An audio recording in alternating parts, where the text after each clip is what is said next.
பெண்களுக்கு எதிரான வன்கொடுமைகள் அதிகரித்துன்னு சொல்லிட்டு நடிகர் விஜய் அவர்கள் வந்து திமுக அரசு வச்சு குறிப்பிட்டு ஒரு காணொலி அதை பற்றி இல்லை, பெண்களுக்கு எதிராக வந்து நீங்கள் இதை தயவு செஞ்சு ஒவ்வொரு மேடையிலையும் ஒன்று சொல்கிற விஷயம் என்னன்னா, பெண்களுக்கு எதிரான ஒரு வன்கொடுமைகள் நடக்கும்போது, அவங்களுக்கு பாலியல் தொல்லை நடக்கும்போது, இது கட்சி ரீதியாக பிராக்கெட்டில் போட்டுட்டு தயவு செஞ்சு பேச வேண்டாம். நான் விஜய் அவர்களுக்கும் என் தம்பி மாதிரி தான் என்னை சிஸ் தான் கூப்பிடுவார். தயவு செஞ்சு இது வந்து திமுக ஆட்சியில் நடக்குதா, இது பாஜக ஆட்சியில் நடக்குதா, இது காங்கிரஸ் ஆட்சியில் நடக்குதா, இல்லை திரிணாமுல் காங்கிரஸில் நடக்குதா, இல்லை எல்டிஎஃப் கேரளாவில் நடக்குதா, தயவு செஞ்சு நீங்கள் வந்து ஒரு பிராக்கெட்டில் பொலிட்டிக்கல் பிராக்கெட்டில் போட்டு பார்க்காதீங்க. ஒரு பெண்களுக்கு பாலியல் தொல்லை இல்லை இந்த மாதிரி வன்கொடுமைகள் நடக்கும்போது நம்ம வீட்டு பெண்ணுக்கு நடக்கிறத மட்டும்தான் நம்ம பார்க்கணுன்னு ஒழிய, இது இவங்க ஆட்சியில் நடந்தது அவங்க ஆட்சியில் நடந்ததுன்னு பார்க்காம, ஐ திங்க் ஒட்டுமொத்தமாக நம்மளால என்ன செய்ய முடியும், இது வந்து வீட்டிலேருந்து பசங்க வளரும்போது அவங்கள எப்படி வளர்க்கணும் அதுதான் அவங்களுக்கு சொல்லி கொடுக்கணும்னா தவிர, இது பிராக்கெட்டில் போட்டுட்டு நீங்கள் தயவு செஞ்சு பார்க்காதீங்க. எனக்கு பள்ளிகள் ஸ்கூலில் நீங்கள் அதிக அளவில் இல்லை, ரொம்ப கஷ்டமாக இருக்குது. அது மட்டும் இல்லை, நீங்கள் பார்த்தீங்கன்னா சமீபத்தில் ஒரு 3 நாளுக்கு முன்னாடி வந்து மத்திய பிரதேசத்தில் ஒரு 5 வயசு குழந்தை கேங் ரேப் பண்ணியிருக்காங்க.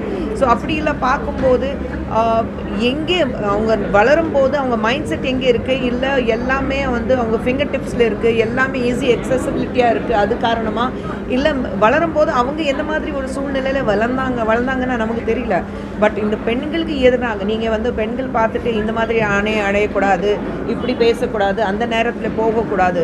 5 வயசு குழந்தை எப்படி அணையணும்னு எனக்கு தெரியல. இல்லை 80 வயசு ஒரு மூதாட்டி இருந்தாலும் பாலியல் தொல்லையில் இருக்குது. ஸோ அப்படி இருக்கும்போது அவங்க எந்த மாதிரி ட்ரெஸ் பண்ணணும்னா எனக்கு தெரியல.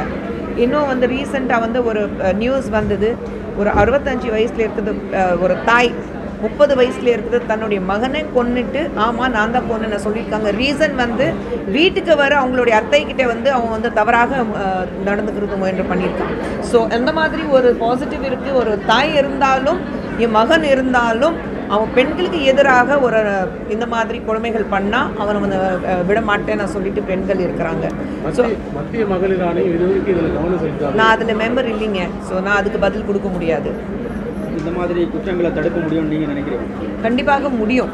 இது ஒட்டுமொத்தமான என்னாலே உங்களால் மட்டும் முடியாது. நம்ம எல்லாமே ஒரு சொசைட்டி நம்மளால தான் ஃபார்ம் பண்ணுறோம். நம்ம தானே வந்து ஒரு சமுதாயத்தை உருவாக்குறோம்.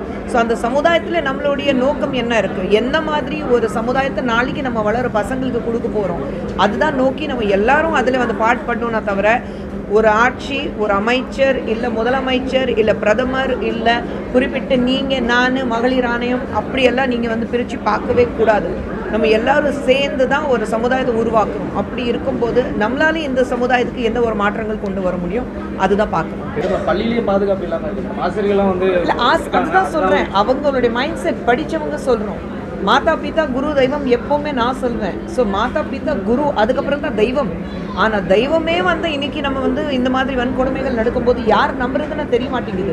பெண்கள் வந்து இன்றைக்கி குழந்தைங்க, நம்ம குழந்தை பள்ளிக்கூடத்தில் படிக்கும்போது நமக்கு வந்து ஐயோ குழந்தைங்க திரும்பி வருவாங்களா, சேஃபாக இருப்பாங்களா, அவங்களுக்கு ஏதோ இந்த மாதிரி ஒரு வன்கொடுமைகள் நடக்கலையேன்னா நம்ம வந்து ரொம்ப ஜாகிரதையாக இருக்கணும். ஒரு பயத்துலேயே வாழ்ந்துட்டுருக்கோம். அந்த பயம் போக்குறதுக்காக நம்மளால் என்ன செய்ய முடியும்?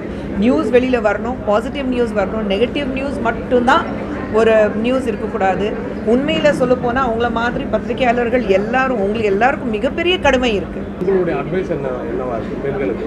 அட்வைஸ் ஒன்றும் கிடையாது. இன்றைக்கி பெண்கள் வந்து நான் சொன்ன மாதிரி தான் அவங்க வந்து பாதுகாப்புனா அவங்க வந்து ஃபர்ஸ்ட் ஒரு பிரச்சனை நடக்கும்போது அவங்க போல்டாக வெளியில் வந்து பேசணும். ஒரு எங்கே இருந்தாலும் அந்த பேசணும். அந்த ஒரு விஷயத்தை பற்றி பேசினா தான் அந்த நேரத்துக்கு அந்த மனிதனுக்கு வந்து தண்டனை வாங்கி கொடுக்க முடியும். நீங்கள் 10 வருடங்கள் கழித்து பேசுனீங்கன்னா அது தண்டனை வாங்கி கொடுக்க முடியாது. ஸோ நடந்த சம்பவம் உலகம் என்ன வேணாலும் சொல்லிட்டேன். முதல் கேள்விகள் பெண்கள் பயப்படுறதுக்கு காரணமே வந்து எல்லாரும் திரும்பி அந்த பெண்ணை பார்த்து விரல் நீட்டுவாங்க. நீ என்ன பண்ண, நீ என்ன பேசுன, நீ எதுக்காக அங்கே போனேன், அந்த நேரத்தில் உனக்கு என்ன வேலை, அந்த பையன் கூட நீ எதுக்கு போனேன், இந்த கேள்விகள் பெண்கள் பார்த்து தான் வரும்னா தவிர, அந்த எப்போ இந்த கேள்விகள் நிறுத்துறாங்களோ அன்னைக்கு பெண்கள் தைரியமாக வெளியில் வருவாங்க. செய்திகளை உடனுக்குடனும் துல்லியமாகவும் தெரிந்து கொள்ள சப்ஸ்கிரைப் பண்ணுங்க.